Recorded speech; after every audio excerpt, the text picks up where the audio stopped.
Have you ever been in a crowd that is just chanting death, death, death, kill, kill, kill, murder? And like, you kind of want to get into it? I definitely have. I've felt that. And today we're going to be talking about how that exact mentality led to the deaths of 30,000 people in the ancient Eastern Roman Empire in Constantinople. Welcome back to Historical Quarrel, guys. Today we'll be going over the Nika Riots and talking about the blues and the greens. Also about Emperor Justinian I and his wife Theodora. And a few of the causes that led up to it. And just how batshit crazy it became. This is essentially like if NASCAR teams ended up getting super political and, you know, like, those teams just decided to, like, divide themselves into colors, and they also, like, decided to support certain political groups. So let's say, like, A team was blue, and they supported the Democrats, and then, B team was red, and they were the Republicans. This would never happen in NASCAR. Obviously would all be Republican. But they imagine them doing that and then stirring up the crowd to try and go kill the current president. Not saying that it's happening, FBI agent listening, but that's essentially what happened back in 532 AD. After today's show, I'll be going over a couple of announcements that I have for the channel because I'm excited to try and start upgrading it. I've looked into getting a few different sponsors. I guess you can do that even with like 2 views, just to see like what it's like and kind of get some practice at it. Please let me know what I can do better and how I can improve. I obviously need to get better equipment and everything, but that's just not happening until much later. So, but yeah, no, let's get into it, guys. I'm excited for today. So to start us off today, we're going to be going over the life of a man by the name of Justinian I. He was also known as Justinian the Great. He was Eastern Roman Emperor from 527 AD to 565. His reign is marked by the ambitious but only partially realized Renovatio Imperii, or restoration of the empire. He essentially did try to reunite the Roman Empire, and was trying to, get it back to its former glory. He's noted by most historians as the last Roman emperor, the last true Roman, as he was the last Roman emperor to speak Latin fluently, or just naturally. He was born in Tarisium, Dardania, around 482 AD, native speaker of Latin. He came from a peasant family believed to have been of Iro-Roman or Thraco-Roman origin. The cognomen Lustinianus, which he took later, is indicative of adoption by his uncle Justin. During his reign, he founded Justinia Prima, not far from his birthplace. His mother was Vigilantia, the sister of Justin. Justin, who was commander of one of the imperial guard units, the Excubitors, before he became emperor, adopted Justinian, brought him into Constantinople, and ensured the boy's education. As a result, Justinian was well educated in jurisprudence, theology, and the Roman history. The guy was pretty smart, in all honesty. Like, he was... many described him as a very good ruler. There's a couple guys who were, like, trying to slander him later in his life because they didn't like him. Probably just because, like, he was a commoner and, all that bullshit. He served as a candidatus, one of 40 men selected from the Scholae Palantinae to serve as the emperor's personal bodyguard. The chronicler John Malalus, who lived during the reign of Justinian, describes his appearance as short, fair-skinned, curly-haired, round-faced, and handsome. Another contemporary historian, Procopius, compares Justinian's appearance to that of the tyrannical emperor Domitian, although it's just probably slander. More than likely, guy did not make nobles and their scholars or writers happy because he liked commoners. When Emperor Anastasius died in 518, Justin was proclaimed the new emperor, so Justinian's uncle slash adoptive father. During Justin's reign, 518 to 527, Justinian was the emperor's close confidant. Justinian showed a lot of ambition, and it has been thought that he was functioning as virtual regent long before Justin made him associate emperor on the 1st of April, 527. So a lot of people have assumed that he was essentially ruling from the shadows, while Justin was just kind of, nearing death. There's no conclusive evidence of that, however. As Justin became senile near the end of his reign, which I have to imagine must have been super fun. I like it when emperors just kind of go super senile, because usually it ends with them, like, trying to have sex with an animal, as I've noted before. I'm guessing, considering it was Constantinople, probably an ox. He was probably just, trying to have an ox birth him an heir. Anyways, following the general Vitalian's assassination, presumed to be orchestrated by Justinian or Justin, Justinian was appointed consul in 521 and later commander of the army of the East. Upon Justin's death on the 1st of August, 527, Justinian became sole sovereign. As ruler, Justinian showed great energy. He was known as the emperor who never sleeps for his work habits. Nevertheless, he seems to have been amiable and easy to approach. Around 525, he married his mistress, Theodora, in Constantinople. She was by profession an actress and some 20 years his junior. Emperors always got to go for them young girls, just like freaking Leonardo DiCaprio. Anyways, she was in earlier times. Justinian could not have married her, owing to her class, but his uncle Emperor Justin I had passed a law lifting those restrictions on marriages with ex-actresses. So it sounds like his uncle Justin just threw him aside and was like, "Yo, I get it, bro. Here, specifically for ex-actresses," and she's now an ex-actress. You go get your dick wet. You go get it. And it sounds like they had a really good relationship together, overall.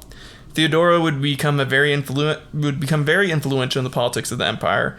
Other talented individuals included Tribonian, his legal advisor, Peter the Patrician, the diplomat and longtime head of the palace of bureaucracy, Justinian's finance ministers, John the Cappadocian and Peter Barsimes, who managed to collect taxes more efficiently than any before, thereby funding Justinian's wars, and finally his prodigiously talented generals Belisarius and Narcissus. And those guys did kick ass. They won a ton of battles, were able to spare a lot of lives essentially by using tactics as opposed to just brutal warfare.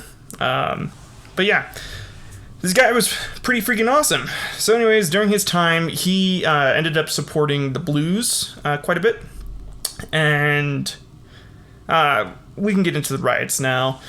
And then once we're into the riots, I'll talk more about Theodora, because Theodora is a badass. Anyways, the ancient Roman and Byzantine empires had well-developed associations known as demes, which supported the different factions or teams to which competitors in certain sporting events belonged, especially in chariot racing. Chariot racing is essentially what chariot racing is to the ancient Roman and Byzantine empires is what football is to modern-day America. They were initially 4 major factions in chariot racing, differentiated by the color of the uniform in which they competed. The colors were also worn by their supporters. These were blues, Veneti, the greens, Prasini, the reds, Russati, and the whites, Albati. Although by the 6th century, the only teams with any influence were the blues and greens. Emperor Justinian I was a supporter of the blues. The demes had become a focus for various social and political issues for which the general Byzantine population lacked other forms of outlet. So they essentially didn't have ways to, they didn't have Twitter back then. So the way for that population to kind of get their ideas out or to vent frustrations about what's going on, or how their money is being spent, or taxes happening, was for them to go to chariot games and chant something out, and to try and get their team that they supported to also agree with them and chant it out during the race. Again, it'd be much like if let's say, Washington was super pissed with fucking California for not wanting to pay as much for the water that they donate to them every year. And so during a 49ers and a Seahawks game, the Seahawks fans would chant, "Pay for water, pay for water." And like the football team would be like, "Oh yeah, we get that. Hey, pay for water, assholes." To the other side, to try and get them to, change their political views or to do something different, or to any lawmakers in the audience. Yeah, that'd be so wild if we did that nowadays. I can only imagine how that shit would go down. I mean, like we have some political stuff, like Black Lives Matter, but for the most part, most of us tend to agree on those issues that like they need a voice, they need support, and we've only had like a few riots break out. I wouldn't say because of a sporting event, but like if you could only do it at sporting events, I am positive thousands would be killed every other year from riots. Luckily, we have Twitter and we have other ways to protest now in America. You can't because back then you couldn't just go to the, chant outside the palace and be like, "We want this," otherwise you'd be killed. But in the games, you could kind of just chant something, and the emperors couldn't really do jack shit because they were like, "Well, yeah, F it, it's just a game." And then sometimes it was good for them to be heard, which makes this all the sadder because the general population is essentially just being manipulated by the aristocrats that are supporting these different factions back then, because they want Justinian removed. Justinian actually really cared a lot about the common people and about commoners and tried to make life better for them. He was also really focused on just taking over and making Rome whole again. But that it was essentially impossible at that point. He did stop the Ostrogoths, which is really impressive. He got Rome, like Italy, back to being in the East Roman Empire, which is super impressive. But yeah, no. So as we continue on, they combine these essentially groups. They would combine aspects of street gangs and political parties, taking positions on current issues, including theological problems. So they're kind of like an all-in-one like outlet for these people. Like you'd have your street gangs, so like Crips and Bloods essentially would be fighting, but like for these sports teams, be like, "No man, fuck your team. What, you coming over to the blue side right now? I'm gonna fuck you up." Like, at the same time, you'd have like priests essentially sporting like blue or green robes and be like, "Nah, dude, this is how the gods would think about that," and the blues would be like, "Nah, man, this is how the gods would want to think about that, dude." Like, just freaking wild. Like how much. I mean, it's no wonder that this became like such a huge problem for the riot. Like, it essentially took all the problems that this country had been having, or this city in particular had been having with their government and all the other social issues, and wrapped into just one event. So it just became this like massive hot bubble of like drama and problems, and all of it was done for chariot racing. Again, I would love it if that's what we did for like NASCAR, or like you just have like a priest standing in the middle of the track being like, "This is how God thinks, man." Like, and then for like the other team, a different priest being like, "No, dude, this is how God thinks." Oh, that'd be so fun to watch, and then they get ran over or something. Like, that'd be crazy, man. That'd be freaking wild. Or again, like with football or soccer, we already kind of do have that. Towards the end here, I'll start like comparing different sports riots to this, because this is the most destructive one in history, bar none. There's a couple others that were, pretty bad, but nowhere near as bad.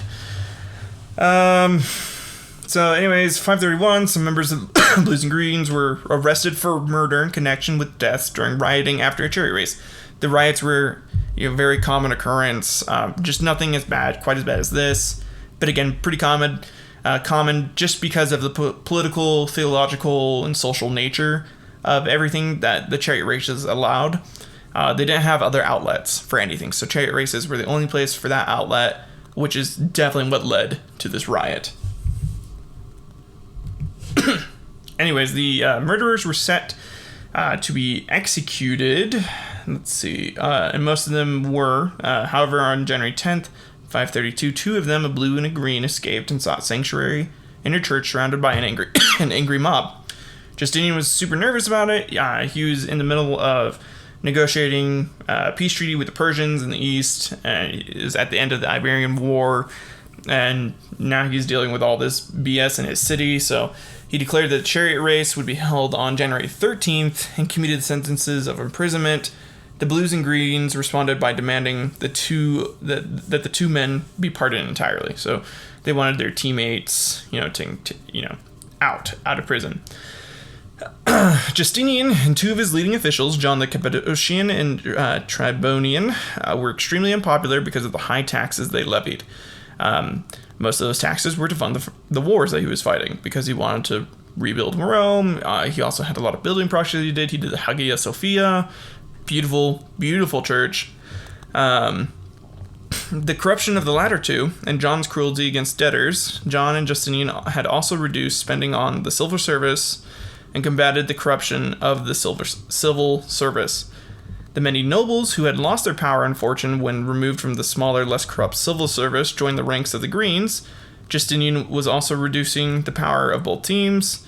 The Greens saw this as imperial oppression akin to the reforms in the civil service, which again, it's just, you lost your fortune. He essentially took money from the rich people and was like, yeah, fuck you guys, I don't care. And they were obviously not happy about that. But he was, as he was reducing both their powers, the Greens saw that as oppression. The Blues just felt betrayed. The Roman legal code had a popular image as distinguishing the civilized Romans, from barbarians. The law code was also religiously important, as the Romans were believed to be chosen by God. Because, every race and every country that, is the shit or thinks of themselves highly is obviously chosen by a deity. Everywhere in history, that's one of the main things that we'll see. It being a symbol of justice, as such, if an emperor successfully made significant legal reforms, it would lend him legitimacy. But if this process bogged down, it showed divine anger. So essentially, he's saying, like, if the emperor successfully was able to make significant legal reforms, it showed that he was a legit emperor, and that he was divine. However, if it was bogged down, then it showed that it wasn't, which is super dumb. It just shows the corruption of men usually when it gets bogged down. What had taken 9 years for the Theodosian Code took Justinian 13 months, which is, pretty good, all things considered. Just before the Nika Riots of January 532, however, the pace of reforms had slowed. At the same time, Justinian was fighting an unsuccessful war against the Persians, while Byzantine victories at Dara, spring of 530, and Sathala, summer of 530, had briefly fostered his legitimacy. The defeat at Kalinicum, 531, and negative strategic situation damaged the emperor's reputation at the time. So he was just not quite as popular as he was when these riots take place.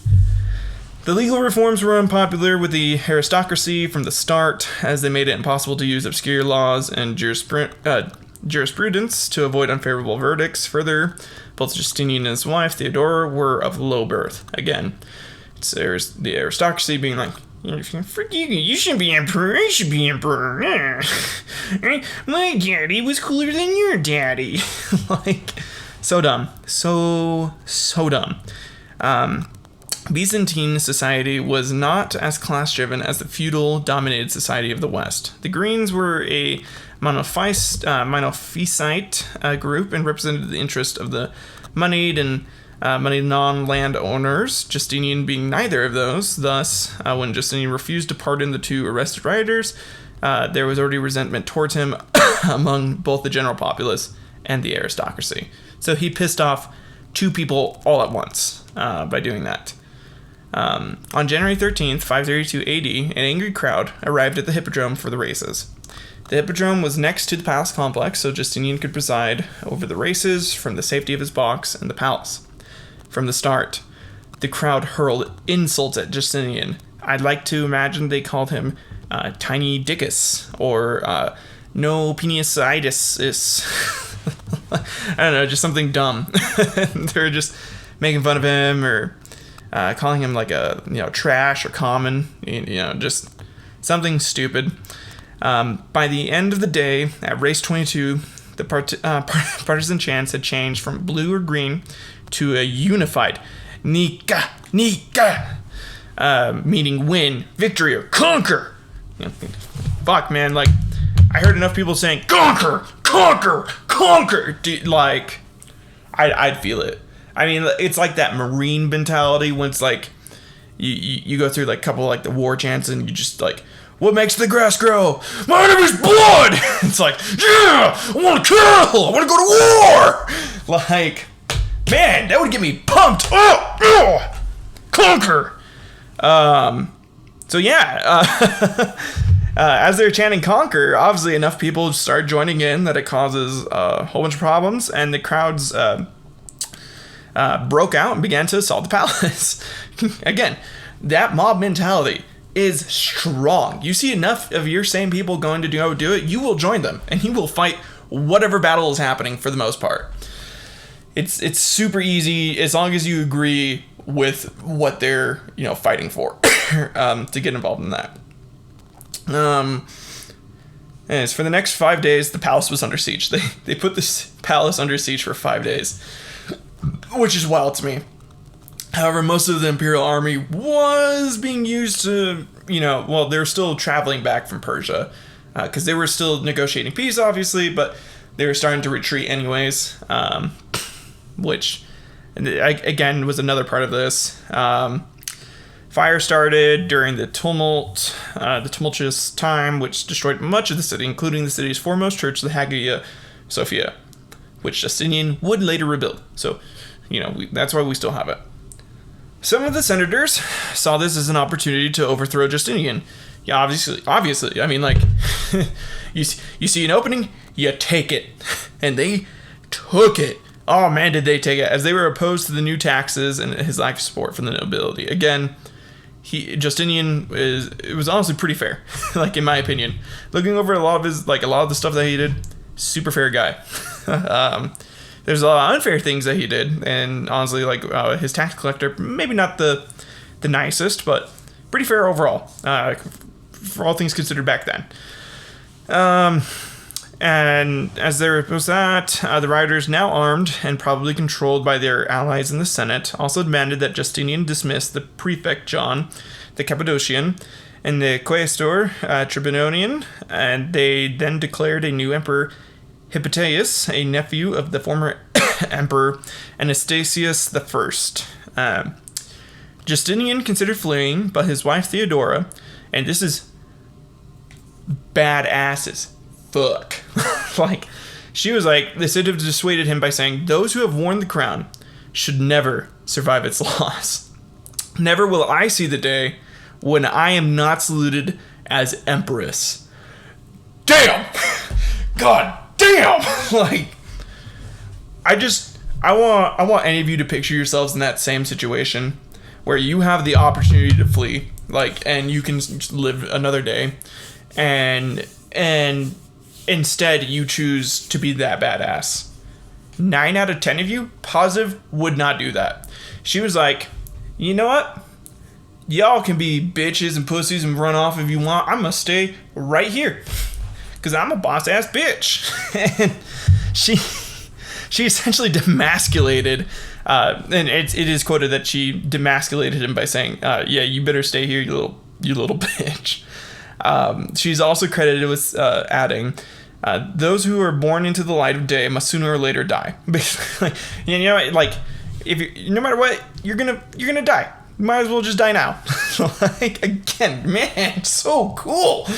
And how could an emperor ever allow himself to be a fugitive? Again, calling her husband out, calling him a little bitch. Like, how could you, as an emperor, let yourself be a fugitive from your own people? You little bitch boy.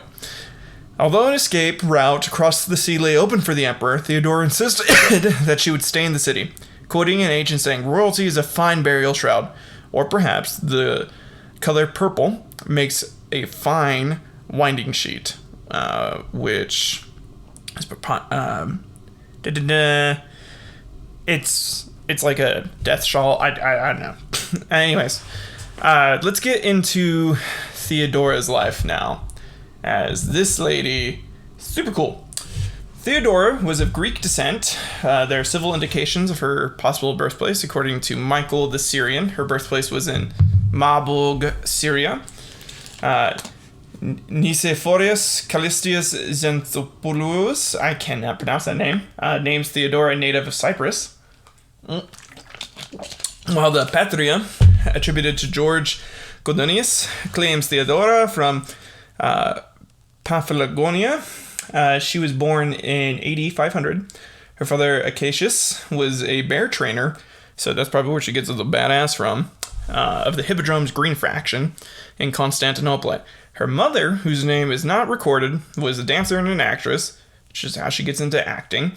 Her parents had 2 more daughters, the eldest named Comito and the youngest named Anastasia. And after her father's death, when Theodora was 4, her mother brought her children wearing garlands into the Hippodrome and presented them as suppliants to the Blue faction. From then on, Theodora would be a supporter of the Blues. According to Procopius' Secret History, Theodora followed her sister Comito's example from an early age and worked in a Constantinople brothel serving low and high status customers. Later, she performed on stage in his famous account of Theodora itself, based on Secret History. Again, Secret History, by the way, is a book that seems to just be a lot of slander towards Justinian. Edward Gibbon wrote, her venal charms were abandoned to a promiscuous crowd of citizens and strangers of every rank and of every position. The fortunate lover who had been promised a night of enjoyment was often driven from her by a stronger or more wealthy favorite. And when she passed through the streets, her presence was avoided by all who wished to escape either the scandal or the temptation. Bro, she was dancing like a stripper. Damn! I mean, she was hot as shit, and she fucking knew it, so she charged whatever the hell she wanted. And if you didn't pay up enough, you were gonna get pushed aside. Like, you weren't gonna get any. God damn, she's so cool. And she became empress. Damn! Like, yeah, just like, praise Theodora, man. Fucking cool lady. In Procopius' account, made a name for herself. Theodora, in that account, made a name for herself with her salacious portrayal of Leda and the Swan, which is the story of Zeus being a swan, boning some Greek princess, I think. And so she essentially did a portrayal of that. So, man, bestiality. Every single time we go into history, man, there's always a little bit of bestiality employed. Goddamn Greeks. They love that shit. Employment as an actress at the time would include both the indecent exhibitions on stage and providing sexual services off stage. So she was like a stripper, on stage, and then she was a prostitute off stage, which not as common nowadays. I don't know. I've never been to a strip club, so I would not know. Anyways, later Theodora traveled to North Africa as the concubine of a Syrian official named Hysibulus. When he went to the Libyan Pentapolis as governor, abandoned and maltreated by Hysibulus, on her way back to the capital of the Byzantine Empire, she settled for a while in Alexandria, Egypt. She is speculated by some to have met Patriarch Timothy III in Alexandria, who is a Miaphysite, and it may be at that time that she converted to the Miaphysite Christianity. From Alexandria, she went to Antioch, where she met a Blue Factions dancer, Macedonia, who was perhaps an informer of Justinian. When Justinian sought to marry Theodora, he was prevented by a Roman law from Constantine's time that barred anyone of senatorial rank from marrying actresses. In 524, Byzantine Emperor Justin passed a new law decreeing that reformed actresses could thereafter legally marry outside their rank if approved by the emperor. The same law stated that daughters of these actresses would also be free to marry a man of any rank, which would have allowed Theodora's illegitimate daughter, whose name has been lost, to marry one of the relatives of previous emperor Anastasius. Soon after Justin's laws passed, Justinian married Theodora. Okay, so, super cool backstory.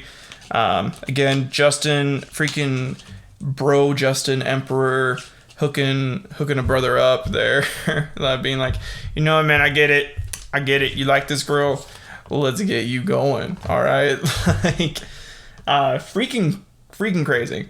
Anyways, after she gets done, you know, demasculating her man during these riots, Justinian created a plan that involved Narcissus, a popular eunuch, and the generals Belisarius and Mundus carrying a bag of gold given to him by Justinian. The slightly built eunuch, so this guy was a little jacked, entered the hippodrome alone and unarmed. Narcissus went directly to the blues section, where he approached the important blues, and reminded them that Justinian supported them over the greens. So he was like, hey guys, just so you know, Justinian likes you guys over the greens. And then, by the way, whatever the fuck his name is, Hippatius, that guy is green. And I know you guys fucking hate each other. I've seen the fucking West Side Story snap fights that you guys have been having. I know you don't want that shit. So how about this? You guys go ahead, take this bag of gold, and quietly leave. And that's exactly what they did. He got all the blues, most of the blues, to fucking leave, and then he sends in his army, and he slaughters all of the rioters, and he quells it by just doing that. I am positive Justinian didn't create that plan. I'm positive, just to save face, that's what they wrote. Theodora definitely came up with that shit. She is a smart, savvy lady. And while I'm sure Justinian came up with some parts of it, I'm pretty sure she had the main idea. Overall, about 30,000 people were reportedly killed. 30,000 people! Dude, that's an entire city. Maybe not a large city, but a pretty good sized city. Not good size, but mid-sized city.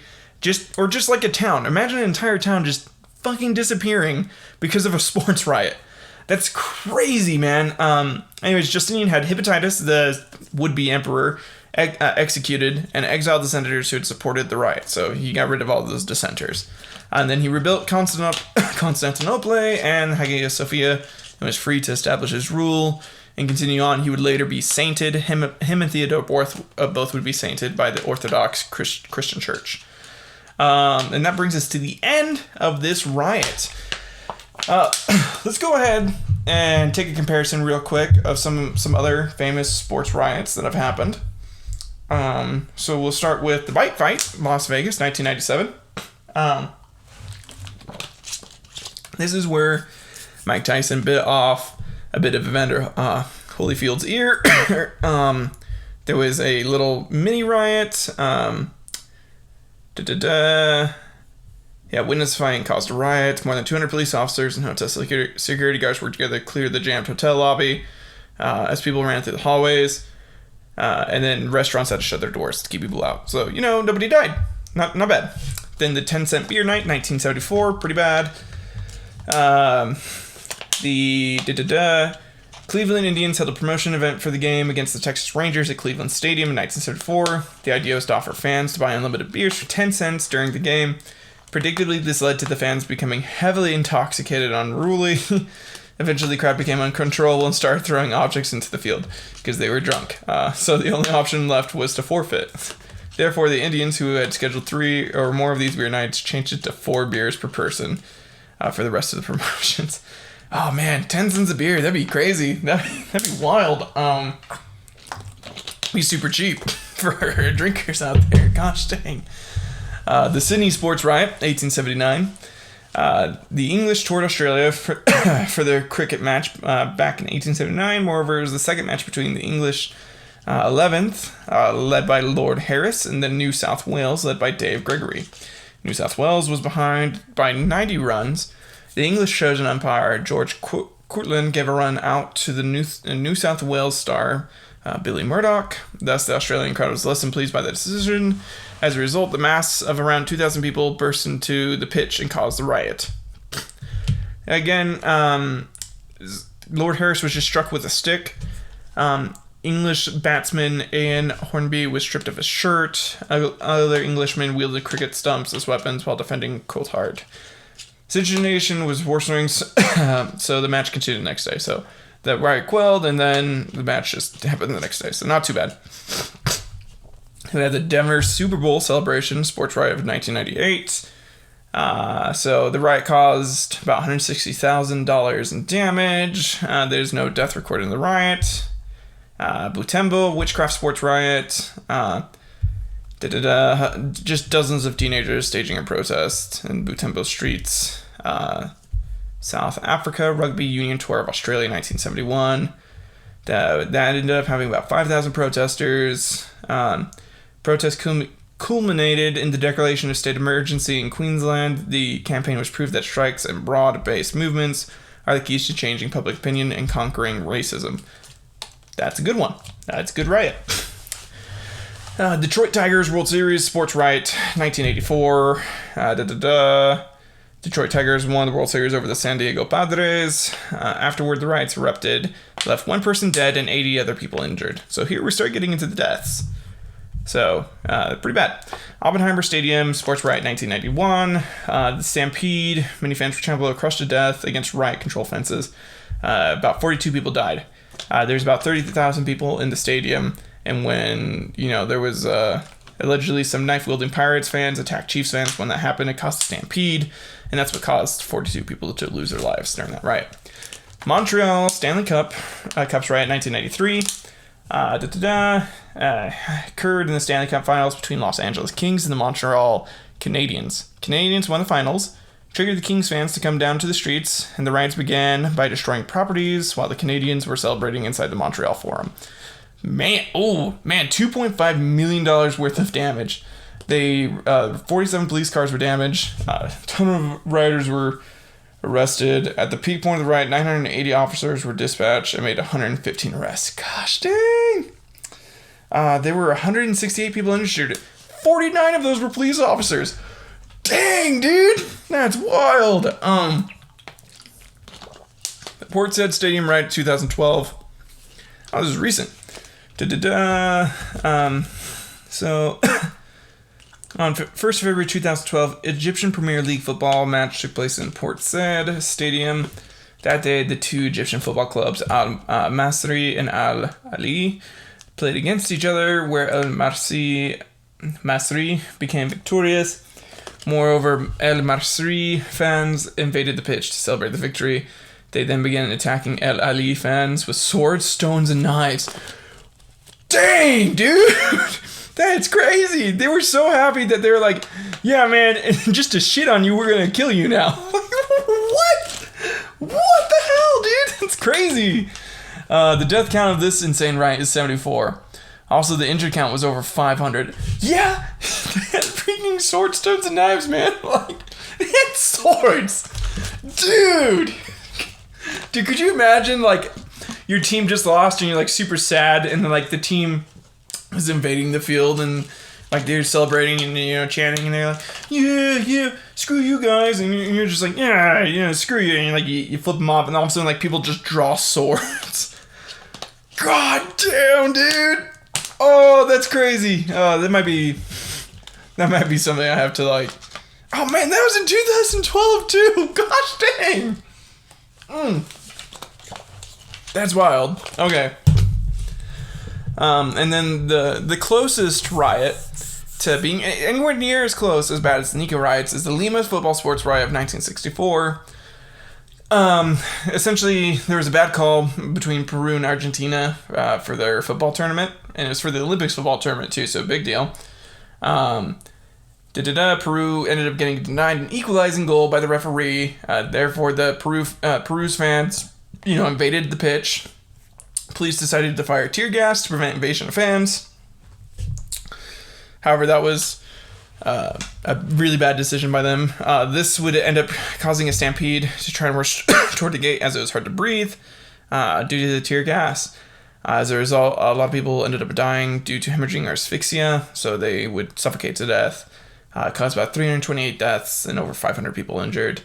It was, very sad event for Peru. But yeah, guys, that's this is where we end our tale today. Here, I'm going to let me get to my announcements.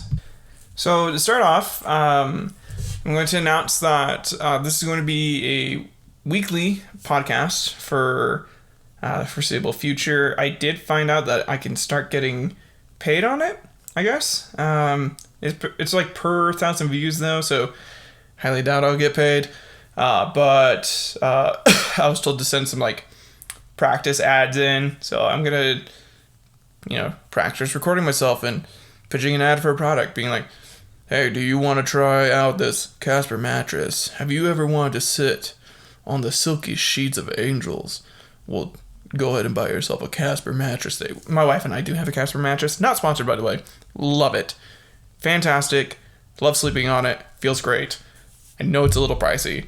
Definitely worth it, though. So good. Oh, sleep like a baby. Other than that, though, I do want to get better at this. I'm enjoying researching and doing all this. I know a way to get better is definitely just focusing on, one, my pitch of voice and how excited I sound for certain bits. Honestly, sometimes I have a hard time feeling like I'm like doing funny bits. I'm trying to write more material for future things. However, like next week we're going to be doing the pig war, so that's going to be pretty fun. As that one was just caused over, I haven't read into it yet, but I'm pretty sure America slaughtered a pig, so Canada was like, okay, wartime. Or the other way around. And yeah, and that almost essentially caused like another invasion of America, and the big ordeal. But I think I just need to dedicate a little more time to it. Difficult, obviously, with family and work and everything. If you guys have like ideas though, for other short things I can do, if you are enjoying this, let me know. I'd love to, get to know people that are listening to this more and listen to you guys' takes and ideas. I know I swear a lot, and that just kind of happens. It's just like how I talk naturally, honestly, like when I'm unencumbered by a lot of things, so deal with it. That's the best I can say. I think it's more fun when I hear a shit or a fuck while I'm learning about history, to be very honest. And like when people explain things to me like that, I feel better about it. So, and I feel like I take more out of it. But yeah, I'm having a great time doing this, honestly. I don't know who all is going to eventually listen to this, who all is even liking this right now. Maybe no one hears this. But if you're one of the few, feel free to email me or to message me. My socials are, or you can just email at historicalquarrels@gmail.com. It's just spelled the way that you'd spell historical quarrels in English. If you don't know how to do that, just Google it. It'll autocorrect for you, then just copy paste, put that into Gmail, send me whatever. Preferably not death threats. Wouldn't like those. Don't think that would go over too well. But if you hate it that much, I understand. No, I'll take it into careful consideration with how I approach my next couple of episodes. But yeah, thank you guys. Yeah, just have a good one and keep learning about fights and stuff. Oh, and then honestly, if you guys have like your own petty quarrels or topics that you want me to do, send it to me. I'll research it and then I'll try and write an episode for it. So, thank you guys. Have a good one and bye-bye.